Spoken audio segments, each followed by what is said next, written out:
Over 2 million people have been displaced in Ethiopia, with the United Nations warning of an impending humanitarian catastrophe as the conflict in the Tigray region enters its third year.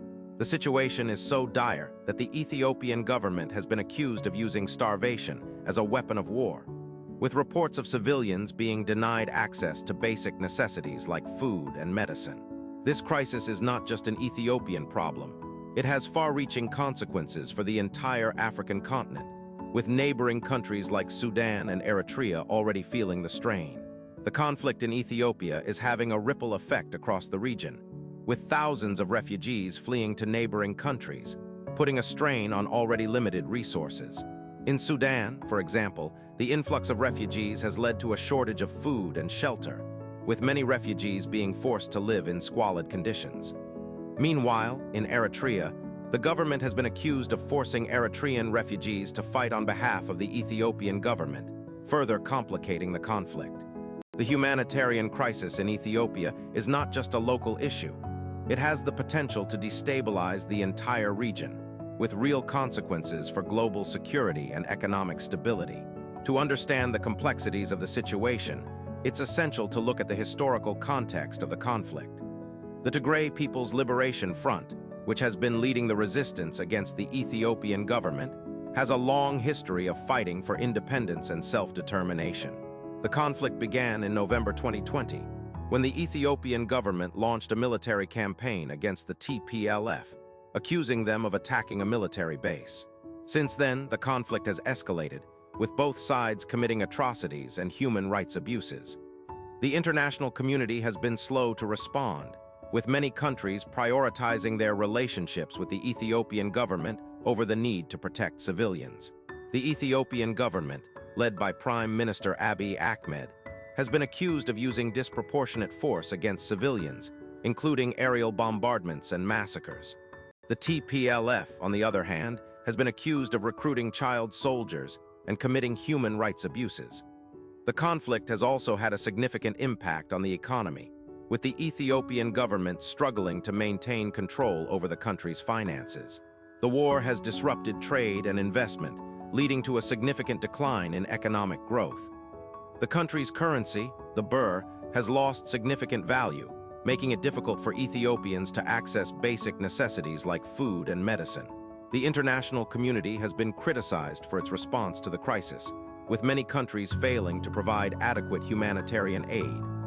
The United Nations has estimated that over 5 million people are in need of humanitarian assistance, but the response has been slow and inadequate. The Ethiopian government has also been accused of restricting access to the affected areas, making it difficult for humanitarian workers to reach those in need. The conflict has also had a significant impact on the environment, with reports of widespread destruction of crops and infrastructure. The war has also disrupted the country's agricultural sector, leading to a significant decline in food production. The situation in Ethiopia is a stark reminder of the failures of the international community to prevent and respond to humanitarian crises. The conflict is a complex web of historical, political, and economic factors, and there are no easy solutions. However, it's essential that the international community takes a more active role in responding to the crisis, including providing humanitarian aid and supporting efforts to negotiate a peaceful resolution. The consequences of inaction are too severe to ignore, with the potential for the conflict to spread to other parts of the region and destabilize the entire continent. The crisis in Ethiopia is also a reminder of the need for African countries to take a more active role in responding to regional conflicts.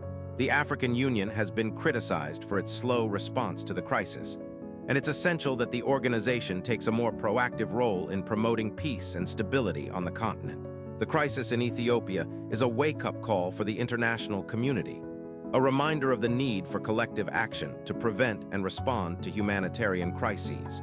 As the conflict continues to escalate, it's essential that we recognize the gravity of the situation and take action to prevent further suffering. The conflict in Ethiopia has far-reaching consequences for the entire African continent, and it's essential that we take a more nuanced and informed approach to understanding the crisis. By recognizing the complexities of the conflict and the need for collective action, we can work towards a more peaceful and stable future for the region. The fate of Ethiopia is not just a local issue. It's a global concern that requires a global response. The world is watching as Ethiopia falls apart, and it's up to us to respond. The situation in Ethiopia is a stark reminder that the stability of one country can have far-reaching consequences for the entire region, and it's up to us to take action to prevent further instability.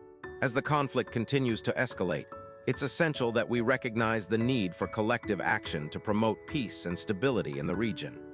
The crisis in Ethiopia is a wake-up call for the international community, a reminder of the need for urgent action to prevent further suffering. In the end, the crisis in Ethiopia is a reminder that the stability of one country can have far-reaching consequences for the entire region, and it's up to us to take action to prevent further instability. The question now is, what will we do to prevent the continent from falling into chaos?